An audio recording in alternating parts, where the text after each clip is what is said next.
Keď sa nedáte zaočkovať, ste antisociálni. To nám povedal náš holandský premiér a minister zdravotníctva.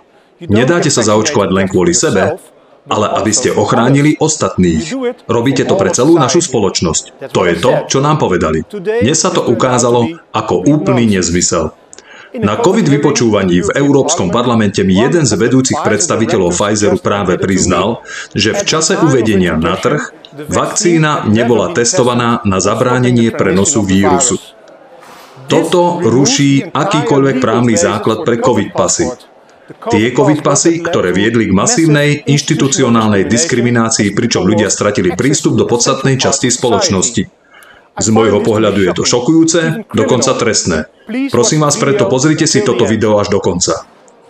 Pre vás, slečna Small, mám nasledujúcu krátku otázku, na ktorú by som poprosil jasnú odpoveď a budem hovoriť anglicky, aby nedošlo k žiadnemu nedorozumeniu. Bola COVID vakcína od Pfizeru testovaná na zabránenie prenosu vírusu predtým, ako bola uvedená na trh? Ak nie, poprosím, povedzte to jasne. Ak áno, ste ochotní predložiť dáta pre túto komisiu? A naozaj poprosím priamu odpoveď áno alebo nie. Teším sa na ňu a ďakujem. K vašej otázke, či sme mali informácie ohľadom zabránenia prenosu vírusu predtým, ako sa vakcína dostala na trh? Nie.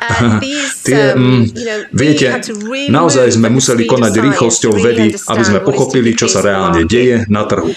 Toto je škandalózne. Milióny ľudí na celej planéte sa cítili nútení dať sa zaočkovať kvôli mýtu, že to robia pre druhých. Teraz sa to ukázalo ako lacná lož. Toto by malo byť odhalené. Preto prosím, zdieľajte toto video.